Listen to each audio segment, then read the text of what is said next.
Express news 24 ताजी बातमी ताजी चर्चा सर्व घडामोडींचा अचूक वेध घेणारं न्यूज चॅनल। इचलकरंजी शहरासाठी मंजूर झालेल्या सुळकूड पाणी योजनेच्या अंमलबजावणीसाठी ठाम भूमिका घ्यावी अशी मागणी करत इचलकरंजी नागरिक मंचतर्फे आयुक्त पल्लवी पाटील यांना आज निवेदन देण्यात आले।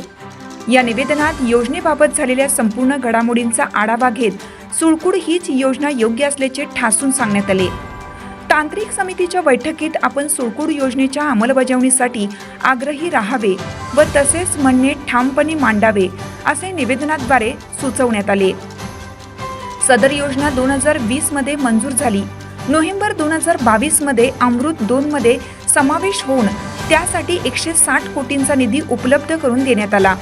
मात्र नदीकाठच्या काही गावांच्या विरोधामुळे व स्वार्थी राजकारणामुळे योजनेला अडथळा निर्माण झाला।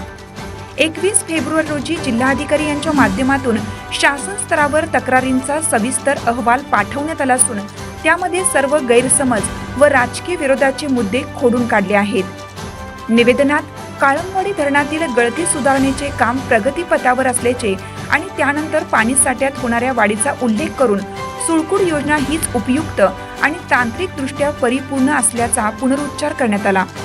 तसेच इतर पर्यायांमुळे भविष्यात अधिक अडथळे निर्माण होऊ शकतात यावरही नागरिक मंचने बोट ठेवले।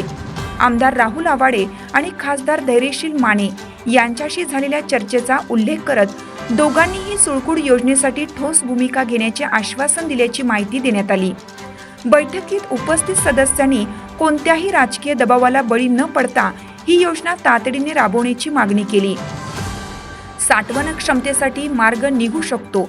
2 वेळेला पूर्व व्यवहारात अहवाल देणारे आता नवीन मुद्दे का उपस्थित करत आहेत हाही मुद्दा प्रभावीपणे मांडण्यात आला। आयुक्त पल्लवी पाटील यांनी देखील सुळकूड योजनेबाबत आग्रही भूमिका घेण्याचे आश्वासन दिलं। सुरुवातीला आयुक्त पल्लवी पाटील यांचे रोप देऊन स्वागत करण्यात आले। यावेळी अमित बियानी, राम अडकी, महेंद्र जाधव, जतीन पोद्दार, सुषमा साळुंके, राजेश बांगड, दीपक पंडित, रामचंद्र निमनकर, अभिजित पटवा आदी सदस्य उपस्थित होते।